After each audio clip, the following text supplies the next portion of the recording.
জন্মদিন হোক বা যে কোনো অনুষ্ঠান আমরা পায়েস বানিয়েই থাকি। নমস্কার বন্ধুরা, সবাই কেমন আছো? আশা করছি সবাই খুব ভালো আছো।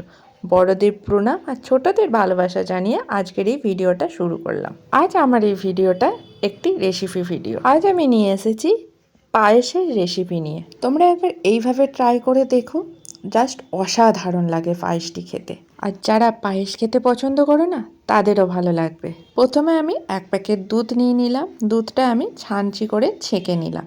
আমি এই হাঁড়ির মধ্যেই পায়েসটা বানাবো, তাই এই হাঁড়িতেই আমি দুধটা নিলাম। তো এখানে আমি জাল দিতে দিলাম, একটু ফুটবে। আর এদিকে আমি গোবিন্দভোগ চাল নিয়েছি, 200 গোবিন্দভোগ চাল। সেটাই আমি এখন ভালো করে ধুয়ে নেবো, যাতে চালে একটু ময়লা না থাকে।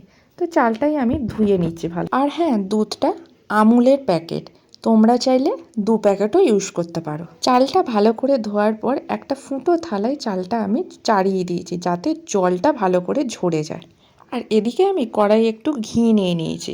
তোমরা চাইলে এটা সাদা তেল দিয়েও করতে পারো, তবে ঘি দিলে স্বাদটা একটু ভালো হয়। ঘিটা একটু গরম হয়ে গেলে আমি তেলের মধ্যে দিয়ে দিয়েছি একটা গোটা এলাচ। এলাচটা ঘিয়ের মধ্যে একটু ভাজা হয়ে গেলে ওই 1 মিনিট মতো ভাজার পর তারপরে আমি যাই একটু স্মেল বেরোবে, তারপরে আমি দিয়ে দিলাম ভিজিয়ে রাখা কিশমিশ। এখানে তোমরা কিশমিশের সঙ্গে কাজু বাদামও ইউজ করতে পারো।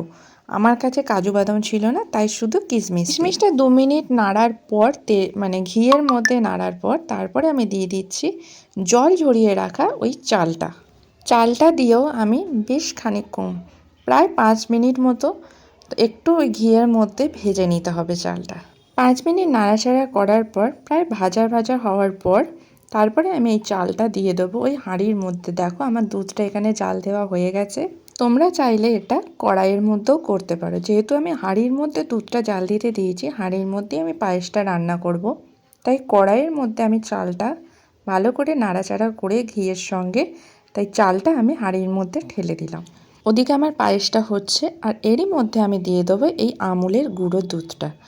তা আমুলের গুঁড়ো পাউডারটা আমি একটু জলের মধ্যে মিশিয়ে নেবো, প্রায় 1 বাটি, একটুখানি কম, ছোটো বাটির একটুখানি কম 1 বাটি। দেখো এটা ভালো করে আমি গরম জলে মিশিয়ে নিয়েছি, নিয়ে আমি এই পায়েসের হাঁড়ির মধ্যে দিয়ে দিলাম। দুধটা দিয়ে আমি ভালো করে পায়েসের মধ্যে, চালের মধ্যে আমি ভালো করে মিশিয়ে নেব। এই আমুলের এই গুঁড়ো দুধটা দিলে পায়েসের স্বাদ অতীব সুস্বাদু হয়। তোমরা একবার ট্রাই করে দেখো, তো এটা খেতে খুব ভালো হয় এই আমুলের গুঁড়ো দুধটা দিলে। চালটা আমার প্রায় সেদ্ধ হয়ে এসেছে। চালটা সেদ্ধ হলেই তবে কিন্তু তোমরা এই গুড় বা তোমরা গুড়ের বাতাসা ইউজ করতে পারো, বা কেউ চিনিও ইউজ করতে পারো। তো এখন তো শীতকাল, আর শীতে স্পেশাল হচ্ছে খেজুরের গুড়, তাই আমি এই খেজুরের গুড়টাই দিলাম। আর এই গুড়টা দিয়ে ভালো করে নাড়াচাড়া করে মিশিয়ে নিতে হবে। তারপরে একটু খানিকক্ষণ ফুটতে দেবে। দেখো প্রায় হয়ে এসেছে আমার এই পায়েসটা। একটু খানিকক্ষণ ফুটে গেলে বেশ এটা গাঢ় হবে, যত গাঢ় হবে তত খেতে ভালো হবে। আমরা সবাই পায়েস আনতে পারি, আর প্রত্যেকেই পায়েস খেয়েওছি, তবে এইভাবে একবার ট্রাই করো, আশা করছি ভালো লাগবে। আমার এই ভিডিওটা কেমন লাগলো তোমরা একটু কমেন্ট করে দিও। ভালো লাগলে একটা লাইক করো।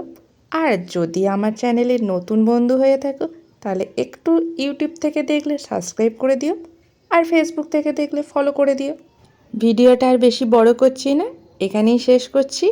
তো টাটা বন্ধুরা, সবাই খুব ভালো থেকো। আর হ্যাঁ, একবার ট্রাই করে দেখো।